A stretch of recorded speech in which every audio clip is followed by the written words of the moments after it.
네, 이번 회차부터는 제3장 무역 운송 우리 시작을 하게 됩니다. 자, 첫 번째로 124페이지에 나와 있는 국제 해상 운송 이렇게 목차 잡혀 있는 부분 보시면 되고요. 이전 시간까지 우리가 결제 관련된 내용들을 쭉 정리를 해 왔습니다. 자, 이번에는 계약을 실제로 이행하는 과정 첫 번째 결제 부분을 살펴봤다면 두 번째는 이제 운송 과정을 살펴보게 되고요. 자, 운송 과정 첫 번째 해상 운송 선박으로 배로 물품을 운송하는 것 얘기하는 거고요. 그 다음에 항공 운송 부분 좀 살펴보고 그 다음에 복합 운송이라고 부르는 여러 가지 운송 방법을 둘 이상 조합해서 운송하는 방법 이렇게 복합 운송이라고 우리가 얘기를 하는데 무역 운송 쪽에서는 이렇게 크게 나누어서 세 가지 정도의 내용을 살펴보게 됩니다. 자, 첫 번째로 해상 운송 관련된 내용을 먼저 시작하는데요. 운송 관련해서는 해상 운송을 가장 기본적인 어떤 틀로 잡아주시면 됩니다. 나머지 운송 방법에서는 해상 운송 방법에 조금 내용을 추가한다거나 뺀다거나 이런 식으로 좀 변형을 시켜 가시면 되는 거고요. 가장 기본이 되는 부분이니까 여러분 학습을 좀 정신 차려서 잘 해주셨으면 좋겠습니다. 자, 바로 내용 들어갈게요. 124페이지에 첫 번째 부분 보시면 해상 운송의 개요 이렇게 되어 있습니다. 자, 이 부분은 그냥 우리가 읽으면 무슨 말인지 다 이해할 수 있는 아주 쉬운 부분이죠. 해상 운송이란 해상에서 선박을 이용해서 사람이나 재화, 물품을 이전시킨다, 운송한다는 얘기인데 주로 이제 물품을 운송하는 부분을 우리가 주로 살펴보겠고요. 그 다음에 이러한 운송인이 제공하는 서비스입니다. 해상 운송이라는 건 그 서비스의 대가로 운임이라고 하는 그 대가를 받게 되는 거죠. 그래서 운송인 앞으로는 등장인물이 운송인하고요. 송하인, 수하인 이 정도의 등장인물이 나오게 돼요. 우리가 무역 계약을 체결할 때는 매도인, 매수인 이렇게 불렀고요. 결제 과정에서는 주로 은행이 등장을 하고 매수인이 대금 지급을 하는 또 매도인이 대금 지급을 받기 위해서 추심 같은 걸 이용하는 이런 상황들을 살펴봤는데 이제는 운송인과 송하인, 수하인 간의 관계 이런 것들을 중심으로 좀 생각을 해주셔야 됩니다. 자, 송하인이라고 하는 건 화라고 쓰는 경우도 가끔 있죠. 화물을 보낸다라는 의미에서 보내는 사람, 송하인이라고 부르고요. 그 다음에 물품이 운송이 되고 나서 그 서비스가 종료되고 나서 목적지에서 운송인으로부터 물품을 수령하게 되는 사람을 우리가 수하인 또는 수화인 이렇게 부르게 됩니다. 특히 그러니까 컨사인이라는 단어를 이용을 많이 하게 되는데요. 컨사인 하면 송부하다, 보내다 이런 뜻이 있고요. 컨사이너 하면 송하인 이런 뜻이 되는 거고요. 뒤에다가 이를 붙여서 수하인, 컨사인이 하면 화물의 수령을 받는 사람 수하인이다. 이렇게 얘기하게 된다. 이 정도 개념 좀 챙겨주시면 되겠습니다.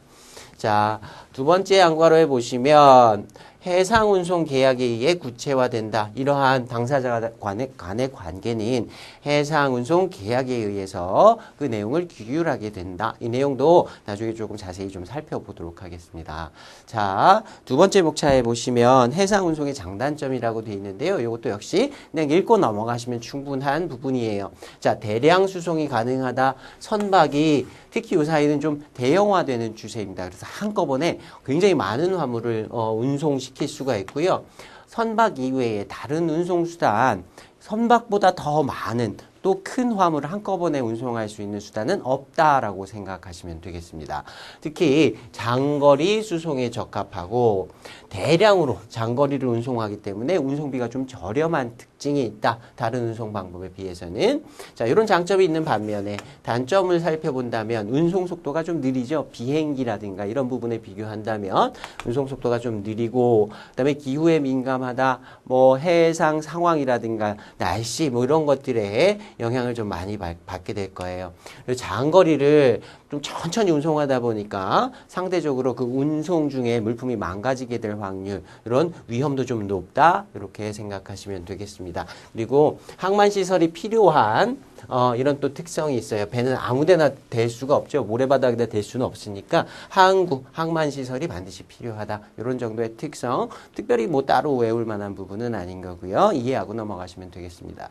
자, 그 다음에 해상운송의 형태에서 우리 개요 살펴보시면 해상운송은 크게 두 가지로 분류를 합니다. 첫 번째는 정기선 운송, 라이너 운송이다 이렇게 얘기하고요. 하나는 부정기선 운송, 트램퍼 이렇게 부릅니다. 자, 정기선 운송이라는 말은 이전에도 제가 한두 번 언급했던 적이 있는 것 같은데요. 특정 항구, 물품을 선적하는 선적 항구로부터 물품이 목적지에 도착해서 물품을 배로부터 내리게 되는 양하항, 그 항구 사이를 정해진 시간, 표에 따라서 정해진 스케줄에 따라서 정해진 항구간을 정기적으로 왔다 갔다 한다. 자, 배가 왔다 갔다 하는 이 길, 바다에는 길이 따로 나 있지 않죠. 그렇지만 선박들이 일반적으로 따라다니는 길이 있어요. 그걸 우리가 항로 이렇게 얘기하는데요. 그 항로 선 위를 왔다 갔다 한다 해서 라이너라고 부른다. 이렇게 이해해 두시면 되겠습니다.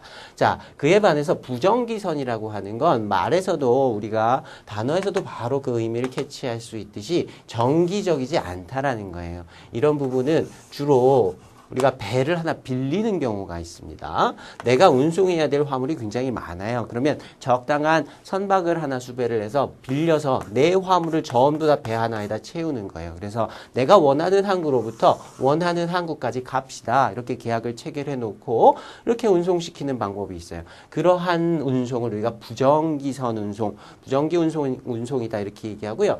트램퍼다 이렇게도 얘기합니다. 트램퍼라는 뜻은 떠돌이라는 뜻이 있어요. 그래서 어디에 얽매이지 않고 자기가 원하는 대로 마음대로 왔다 갔다 한다라는 뜻에서 트램퍼, 그 다음에 그에 대비되는 정기선, 라이너 운송 이렇게 우리가 구분을 크게 하는데, 자, 우리 125페이지에 보시면 상단에 표가 하나 나와 있습니다. 그 표를 가지고 내용을 한꺼번에 좀 정리하도록 하겠습니다. 자, 정기선 운송과 부정기선 운송 이렇게 표로 나눠져 있는데 성격 보면 정기적으로 운항한다. 얘는 수시로 운항한다. 그 배를 빌린 화주가 원하는 대로 수시로 시간 정해놓지 않고 운항한다. 이렇게 생각하시면 되겠습니다.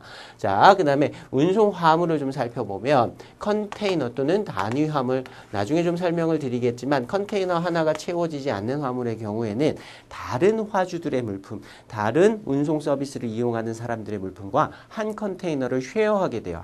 한꺼번에 한 컨테이너 안에다가 전부 다 집어넣어 놓고 운송을 하게 돼요. 결국에는 정기선 운송에서는 주로 컨테이너를 이용한 컨테이너 단위의 운송이 이루어진다. 이렇게 생각하시면 되겠습니다. 자, 그 다음에 부정기선 운송에서는요. 법으로 정해진 건 아니에요. 그렇지만 주로 컨테이너 운송은 정기선으로 운송하는 것이 훨씬 편하고요. 비용도 좀 저렴합니다. 자, 벌크 화물이라는 말 우리 앞에서 굉장히 여러 번 얘기했었습니다. 산물이다 이렇게 부르기도 하고요. 또는 살물 이렇게 부르기도 합니다. 자, 벌크 화물이라는 건 개개별 그 물품의 숫자라든가 한 개, 두 개 이렇게 세는 것이 불가능한 화물 또는 패키지 단위로, 포장 단위로 셀 수 없는 화물을 얘기합니다. 그래서 결론적으로 벌크 화물이라고 하는 건 무게라든가 또는 부피라든가 이런 걸로 측정하게 되는 화물을 통틀어서 우리가 벌크 화물이다 이렇게 부른다 생각하시면 되겠습니다. 자, 벌크 화물의 경우에는 컨테이너에다가 집어넣지 않고 운송을 하는데 왜 그러냐면 양이 많기 때문에 그래요. 양이 좀 적으면 벌크 화물 예를 들면 무슨 우리 곡물 같은 걸 운송한다 치면 포대에다가 담고 그 포대에 담은 물품을 다시 컨테이너에다가 집어넣고 이런 과정을 해서 운송하면 돼요. 근데 곡물을 예를 들어 한 100톤 정도 이렇게 운송한다라고 하면 이걸 컨테이너에다가 전부 다 집어넣었다. 또 목적지에서 뺐다. 이런 게 불편합니다. 그래서 100톤 정도 운송할 수 있는 상대적으로 약간 작은 선박을 하나 빌려가지고요. 그냥 바가지라고 생각하시면 돼요. 여기다가 쭉 부어가지고 운송하고요. 운송 끝난 다음에 쭉 빼내면 되는 겁니다. 이런 식으로 운송하는 경우가 많아요. 자, 그래서 운송 화물을 우리가 비교를 해본다고 하면 여러분이 일반적으로 뭘 많이 사용할지는 바로 떠올리실 수 있을 것 같아요. 일반적으로는 우리가 전기선 운송을 많이 사용하고요. 무전기선 운송에서는 화주가 자기 화물이 굉장히 양이 많은 경우에 배 하나 빌려서 특별히 벌크 화물이 그 대상이 되는 경우가 좀 많습니다. 자, 그 다음에 세 번째 보시면 운임 이렇게 나와 있는데요. 운임 요율표 여기다가 타립 이렇게 하나 써둡시다. 뒷부분에도 타립이라는 얘기가 굉장히 많이 나올 텐데요. 타립하면 원래는 표를 의미해요. 우리가 수입 관세를 얘기할 때도 타립이라고 부르는 경우가 가끔 있는데요. 자, 관세율표, 관세율이 어떤 표에 이렇게 쭉 적혀 있지요. 그래서 그 관세가 적혀 있는 그 표를 우리가 관세율표라고 얘기하고요. 영어로는 가끔 타립 이렇게 부르는 경우도 있습니다. 자, 이 화물 운임도 역시 표로 이렇게 쫙 정리가 돼 있어요. 그래서 누구나 이 화물의 운임이 얼마인지 어디서부터 어디까지 얼마다 이런 걸 확인할 수 있도록 이 타립 요율표에 의해서 공시를 해두는 것이 보통입니다. 그래서 전기선 운송의 요율은 운임 요일표 타립이라는 것에 의해서 공지가 됩니다. 미리 누구나 알 수 있도록 바깥에다 걸어둔다 이렇게 생각하시면 돼요. 자, 부정기선 운송의 경우에는 수요와 공급에 의해서 변동한다 이렇게 되어 있는데요. 자, 수요와 공급에 의해서 변동한다는 의미는 자, 전기선 운송에서는 딱 떠올리시면 우리가 고속버스 생각하시면 됩니다. 우리 터미널에 가서 어디까지 가고 싶다. 예를 들어 서울부터 부산까지 가고 싶다. 강남 터미널 가면 고속버스 출발하는 고속버스들의 시간표들이 쭉 나와 있죠. 그 다음에 거기에 운임도 딱 표시가 되어 있습니다. 서울부터 부산까지 뭐 3만 원 이런 식으로 딱 표시가 되어 있는데 부정기선 운송 같은 경우에는 화물의 양이 많아서 자기가 배를 빌려간다 그랬어요. 그래서 배를 빌릴 때 그 빌리는 계약을 우리가 조금 이따 나올 텐데 용선 계약이다 이렇게 부릅니다. 용선이라고 하면 선박을 이용하는 계약이다. 배를 빌려 쓰는 계약을 용선 계약이라고 생각하시면 돼요. 자, 이런 경우에는 우리가 전기선은 고속버스에 비유할 수 있다면 얘는 전세버스에 비교할 수 있는 거예요. 똑같은 체계로 생각을 하시면 됩니다. 자, 전세버스 요금 정해져 있는 거 아니에요. 그때 그 기사님하고 자, 얼마입니까? 제가 서울부터 부산까지 30명이 가는데요. 버스 하나 빌리려고 합니다. 얼마입니까? 물어봐야죠. 그때 상황에 뭐 휴가철이에요. 그럼 비쌀 수 있고요. 평일에 가면 좀 쌀 수 있겠죠. 마찬가지로 부정기선도 이런 수요와 공급의 원칙에 의해서 그때 시장 상황에 따라서 계약하기 나름이다. 이렇게 생각하시면 됩니다. 자, 그런데 일반적으로 전기선에 대비해서 저렴하다.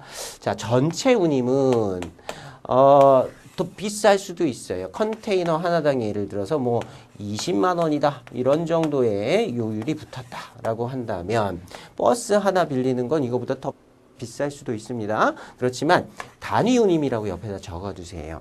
예를 들어 100톤을 우리가 운송하려고 해요. 요걸 뭐 10톤 단위로 컨테이너에다 나눠 담아서 10컨테이너를 운송하는 것. 그 다음에 한꺼번에 100톤 배 하나 빌려서 운송하는 거 이렇게 비교를 해본다고 하면 톤당 단위당 운임은 이쪽이 더 저렴할 거예요.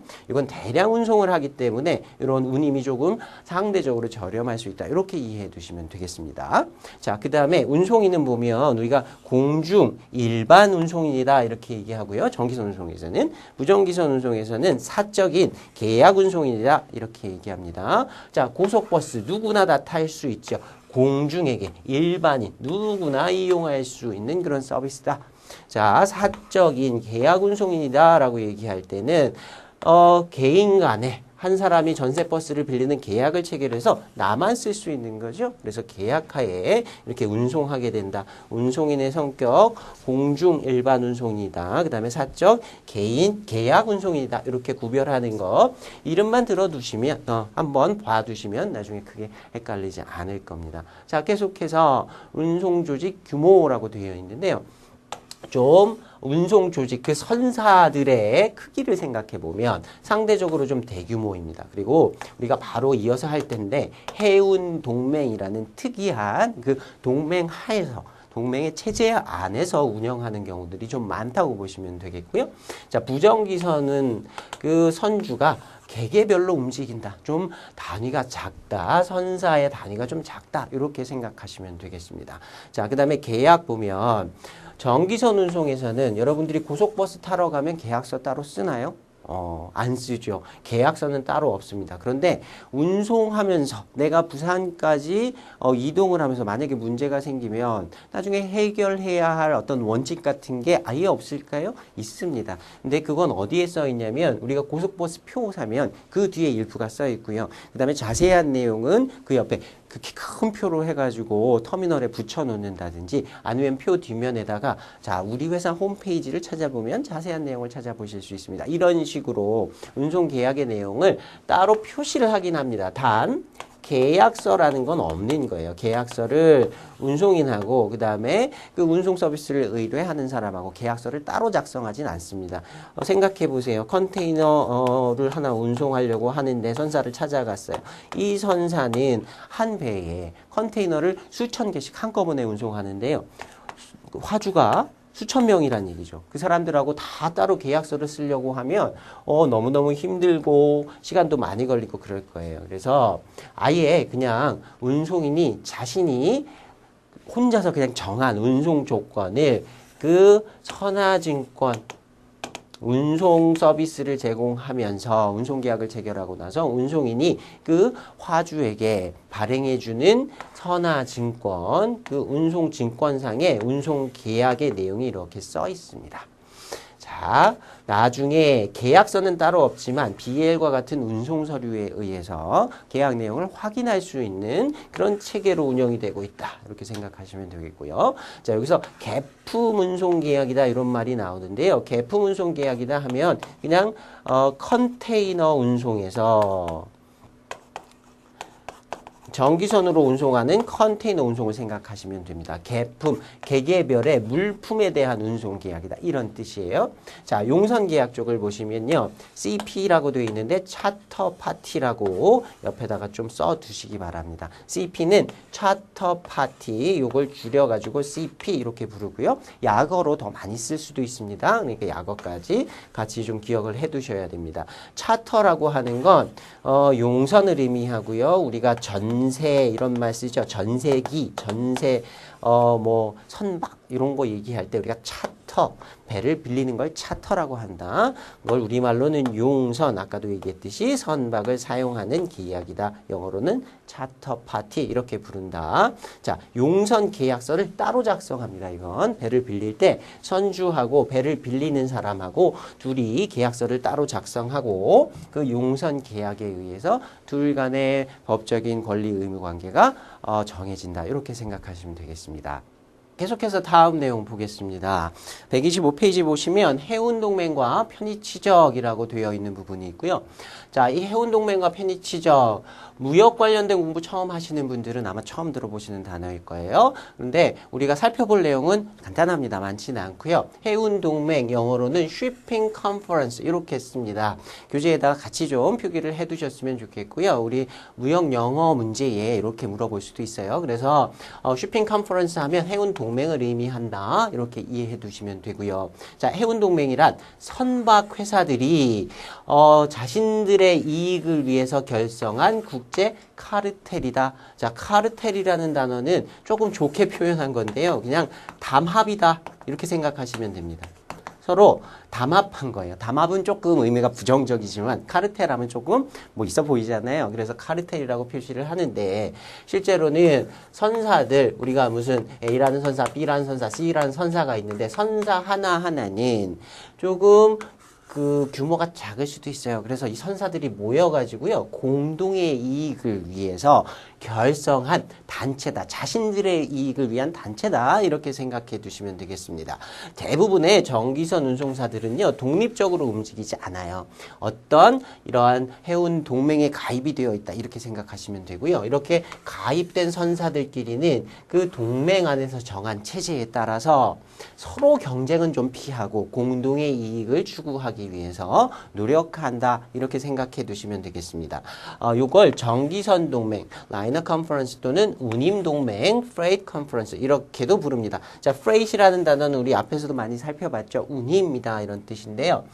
왜 이걸 운임동맹이라고 부르냐면 이 해운동맹의 가장 큰 목적은 운임을 공동으로 결정해서 공동으로 그 운임을 적용하기 위한 것이다. 이렇게 이해해 두시면 됩니다.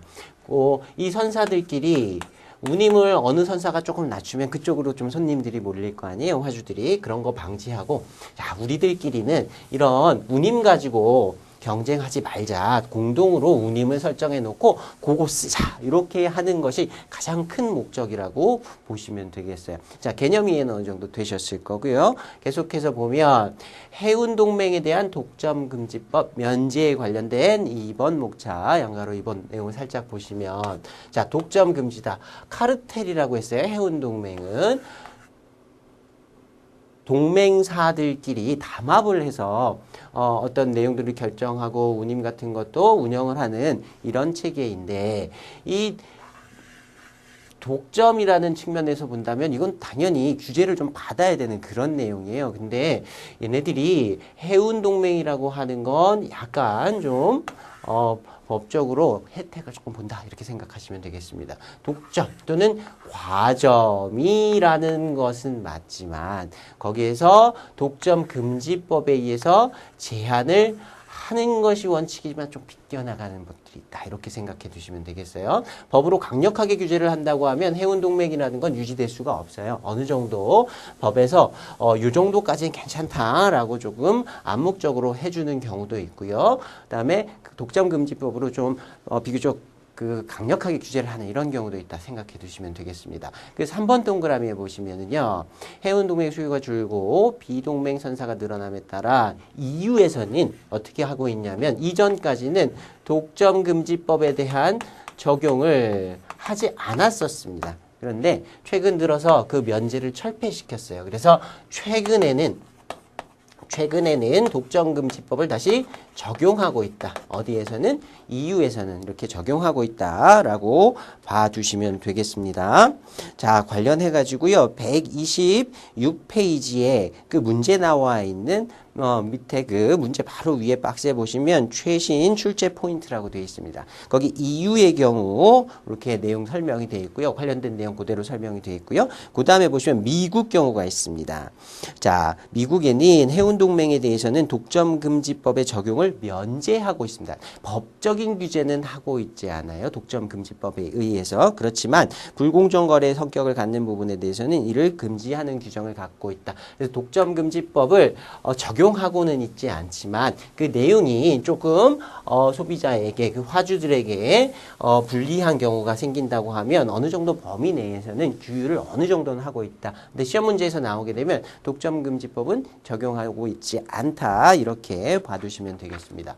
자, 계속해서 125페이지 하단에 해운동맹의 구분이라고 되어 있는 부분이 있는데요. 그냥 한번 읽어보시면 되겠습니다. 그 동맹선사들이 그 동맹에 가입하고 또는 가입해서 탈퇴하는 것이 비교적 좀 자유로운 개방식 동맹, 그 다음에 그 룰이 좀 엄격한 폐쇄적 동맹, 이렇게 두 가지 정도로 나뉘는데 그냥 단어 한번 봤다 이 정도 하고 넘어가시면 될 것 같아요. 자, 계속해서 126페이지에 양가로 4번에 보시면 해운동맹의 대내적 운영 방식이라고 되어 있는데요. 대내적이라고 한다면 해운 동맹을 구성하고 있는 선사들이 그 선사들끼리 자기들을 규율하기 위한 규정이다. 이렇게 생각해 두시면 되겠습니다.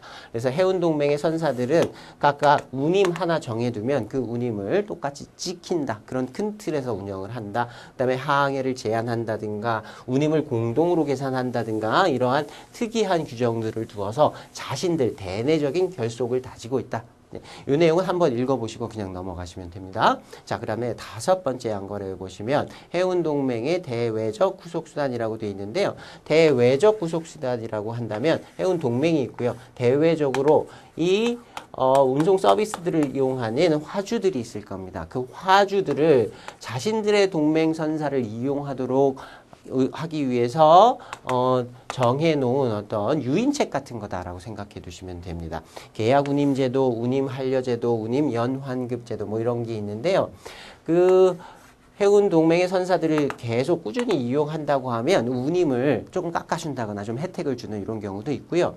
자, 운임 한려제도, 운임 연환급제도 이런 것들은 우리 커피 같은 거 뭐 10잔 마시면 쿠폰 찍어주고 하나 뭐 공짜로 주고 이런 거 있지요. 짜장면 뭐 20개 시켜 먹으면 탕수육 하나 주고 이런 거 있지요. 똑같은 제도라고 보시면 됩니다. 어떤 정해진 금액 또는 정해진 운송을 똑같은 선사 또는 똑같은 해운 동맹 내에 어떤 선사들을 이용했다고 하면 나중에 일정 부분의 운임을 좀 돌려주는 이런 체계라고 보시면 됩니다. 세부 내용은 보실 것 없고요. 이렇게 대외적으로 화주를 구속하기 위한 수단에는 이런 것들을 운영하고 있다. 자, 이런 부분 좀 살펴보시면 되겠습니다. 그 다음에 해운동맹의 독점금지법 적용과 면제 아까 우리 같이 한번 살펴봤었죠. 미리. 자, 다음에 나와 있는 문제를 좀 같이 살펴보겠습니다. 126페이지에 69번 문제인데요. 정기선 해운동맹에 관한 설명으로 옳지 않은 것은 이렇게 되어 있고요. 자, 1번에 미국에서는 정기선 해운동맹에 대한 독점금지법의 적용을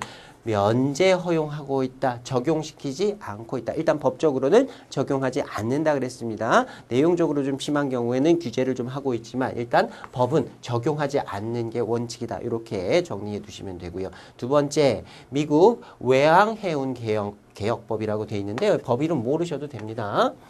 동맹선사에 대해서 독자 행동권과 우대 운송 계약이 허용된다. 그래서 독점금지법 적용하고 있지 않아서요. 혼자 행동할 권리라든가 뭐 우대 운송한다. 아까 화주에게 어떤 혜택 준다. 뭐 이런 권리들 다 어느 정도 인정이 된다. 요거는 참고로만 살펴보시면 되겠습니다. 자, 세 번째 이후에서는 정기선 해운동맹에 대한 이 경쟁법을 적용 면제 허용하고 있다. 이전엔 그랬었는데 이제는 이 부분을 적용을 시키고 있다. 이렇게 우리가 앞에서 정리를 했었죠. 자, 네 번째, 해운동맹은 가격 카르텔이라고 할 수 있다.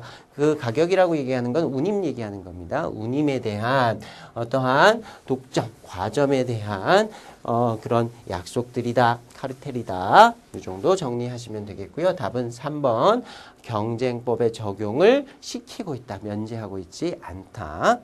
계속해서 127페이지에 2번 목차에 나와 있는 해운동맹의 운항 형태라고 되어 있는 부분 보겠습니다. 내용이 조금 많아요. 그래서 다 외우실 필요는 없는데 이런 이름들을 이런 내용들을 보면 해운동맹에서 그 동맹 내에서 선사들의 선박을 운영하는 형태 이런 것들이 있다라고 한 번 정도 정독하시고 넘어가시면 충분할 것 같아요. 자, 우리 표의 내용 같이 한번 보겠습니다. 단독운항이라고 되어 있는데요. 개별 선사가 혼자 하나의 항로, 예를 들어 부산부터 샌프란시스코까지 가는 항로가 있다. 여기서 자기가 알아서 단독적으로 운항한다. 이렇게 생각하시면 되고요. 두 번째 공동운항 보시면 둘 이상의 선사가 공동으로 선단을 구성한다. 그래서 두 번째 땡땡이 보시면 운항 스케줄은 공동으로 작성하지만 운임, 요율, 서비스는 각자의 선박명을 가지고 독자적으로 결정 가능하다. 자, 부산부터 샌프란시스코까지 어떤 선사들이 한 2개, 3개가 모여가지고요. 우리가 여기서 왔다 갔다 하기로 하자. 순차적으로 가기로 하자. 그때 들어가는 선박들은 각자 운영하고 운임도 정해진 대로 각자 받아라. 이런 식의 운영 형태라고 보시면 됩니다. 그 다음에 세 번째 해운 컨소시엄이라고 되어 있는데요. 컨소시엄 하면 뭔가 단체를 구성해가지고 자기들끼리 공동으로 운영하는 걸 얘기하는 거죠.